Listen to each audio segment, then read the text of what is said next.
So as Isabel explained, at BBC Media Action, we've just produced this new policy briefing, Making Waves, which explores media's potential for girls in the global south.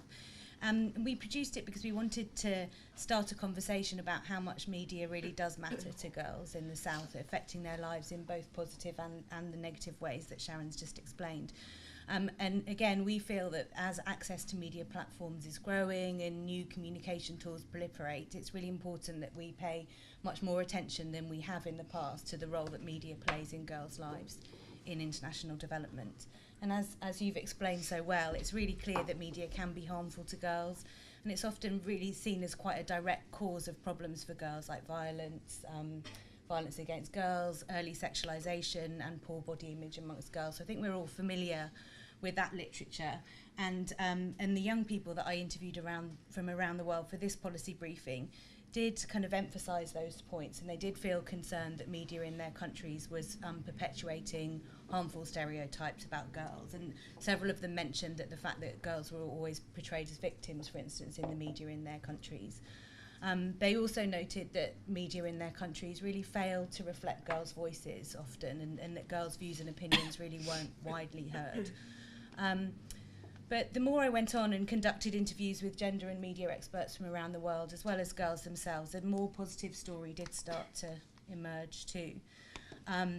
People clearly talked about the points you made earlier on about media helping to ensure that important issues for girls are put higher on the public agenda, and there's quite a lot of examples of that in the briefing. But people also talked about media's role in shaping behaviour, both of girls and their parents and people in their wider communities, and highlighted the fact that they felt more and more that media is providing opportunities, traditional and social media, providing opportunities to amplify girls' voices and enable them to participate in society and be heard. I think when it comes to shaping behaviour, this picture is actually of a BBC Media Action drama in Bangladesh. It's designed to shift behaviours around early marriage and reproductive health. But it became clear through the interviews that I was conducting that people feel that media can shape behaviour by providing information, by challenging traditional attitudes, and also by shaping social norms. And I had a really interesting conversation with Molly Melchin, who runs the NGO in Senegal, Tustan. And they're well known for their community-based work, actually, but she was explaining that for them, radio programmes have been absolutely critical in informing girls about their rights to education, about the laws around age at first marriage. And she was explaining that she feels that as a direct result, that having that information and knowledge has really helped girls argue successfully against early marriage in their communities.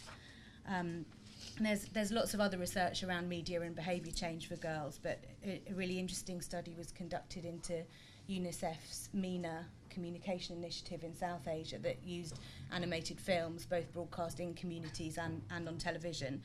And it found that girls exposed to those animations were more likely to carry out activities that are traditionally seen as male. So repairing technical equipment in their villages, and also that parents exposed to the animations had actually changed gender bias practices, like giving boys better food than girls in the family. So there are definitely some shifts in behaviour associated with exposure to those programmes. It's also clear that in some contexts, mass media is elevating girls' voices in local, national and international conversations and in debates. And at BBC Media Action, we found that televised debates, such as this programme in Nepal, which is a little bit like a local version of Question Time that travels around the country, it can provide a public platform for girls to ask really tough questions of officials alongside others in their community. And in doing that, it's role modelling the kind of inclusive political conversation that we think is so important in social equality. And the research that our research and learning teams have conducted show that these programmes are actually encouraging viewers from all walks of life to participate more in real life in politics and in their community. So it's definitely having an effect when we role model this kind of the right of girls to have a voice and ask questions. Also, in terms of another form of participation, media, I think you touched on this, but it's allowing girls to imagine new possibilities around economic participation and future career paths. And I think Girl Hub's work in Rwanda is really interesting, and research from that project, it seems that media platforms there have opened girls' eyes to imagining the non-traditional career options and opportunities available to them. So all of this is to say, both the kind of negative and positive side of this is to say that if we do care about girls' empowerment, I think we can't afford to ignore the media in our work. But as well as just producing nice content and programmes that empower girls, we do need to engage more with some of the structural issues that affect the way that media works if we want to maximise media's positive potential. So these are some of the constraints that we explore in the policy brief. The first is media access and literacy, and it's interesting that you talked about mobile platforms going, but actually there's actually very little information about girls' access and good data about girls' access to media platforms, and I think we need to invest more in that kind of research to really understanding what girls do have access to, and then being really honest about the variable levels of access that girls have in different communities. I think sometimes we go in with sort of rose-tinted spectacles around the kind of levels of access that exist, and we also need to go beyond kind of simple access issues to understanding the extent to which parents and others control what girls watch and listen to. Again, in the policy briefing, I think there's some really good examples of how access challenges have been overcome through carefully thought out outreach strategies, but I think there's more research needed and more honesty needed about access. And media literacy is important as well. So girls, there's some really good examples of programs that have helped girls learn and understand how to take a critical view of the media content that they're exposed to. So that they're being bombarded with all this content, but how can they learn how to better analyse and critique that? The second sort of constraint that the paper explores is the fact that repeated studies show that men dominate media in many countries, in all countries really around the world, in terms of the positions they hold, and that affects both career opportunities for women in the media, but also the kind of content that's produced. But there's positive story here as well. Change is possible, and lots of organisations have invested in addressing gender inequality in media organisations, and some good examples are given in the policy brief.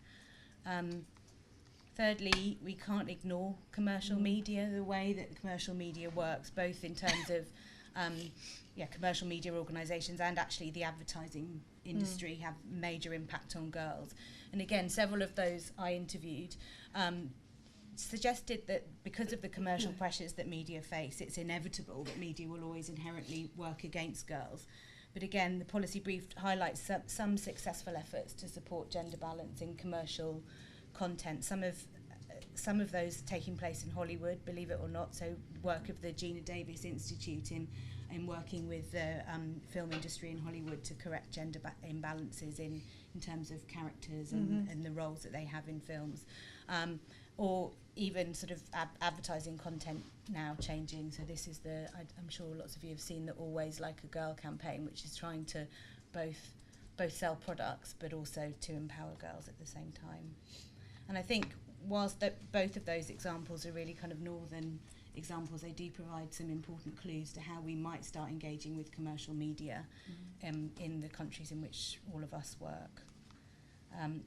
Finally, I did just want to say that media regulation matters a lot as well. So the laws that exist around advertising, around rating systems and watershed systems that govern what can be put on air when have a major impact on girls.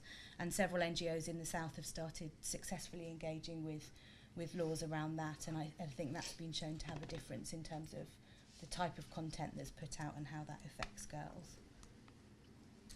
So really, just to sum up, our policy briefing does, as I've said, it argues that engagement with the media is really essential if we want to work to empower adolescent girls. And it also suggests that, that donor organisations need to pay more attention to that. But even if they do, there's a lot that can be done to improve the kind of interventions I think that they're already funding. And I just highlight sort of three of the many recommendations that we make in the briefing. So firstly, obviously, we need to address some of the structural issues that I've just been talking about. It's no good just to produce media content if we're not trying to change some of the systemic issues that we've just been through. Secondly, broaden the scope, by which I mean we need to kind of broaden programme making for girls. So many communication interventions focus on health behaviour change, and I think that there's great potential for media to be working on issues like economic empowerment, financial literacy, participation. That's really not been a focus of a lot of projects to date. And finally, a point about integration, and it's nice to sit with people from all sorts of organisations on this panel, because I think too often media interventions are run in isolation from grassroots girls' empowerment programmes, and there is a lot of evidence to suggest that when media and community-based action are properly integrated, the impact for girls can be greater. So I think stronger partnerships between communication for development and other organisations working on girls' empowerment are going to be key for us going forward. Okay, well, thank you very much. And just quickly on that point of the commercial media houses, for your research, did you speak to some of the media houses or journalists working in the South? Did you feel like there was an opening for this kind of activity with them that could be exploited? Yeah, I mean, definitely in Nigeria we're working quite a lot with the Nollywood film industry there, and again it's hard because sometimes this work can feel like a drop in the ocean when thousands of films are being produced every year, but there is interest amongst Nollywood film producers to be working to create kind of pro-social stories within their films, storylines within their films. So that's a possibility, and also some interesting work going on in Bollywood as well, but I don't think it's really being done in a systematic way yet, so I think there's lots more potential to engage there. Great. And if you want to tweet as we're going along or join the debate online, we've actually got a hashtag #EmpowerGirls, so please by all means tweet the best quotes of our speakers, and we're going to move on now to Rachel and Caroline, just to talk a little bit about ODI's work in this field. Caroline, if you want to pick up.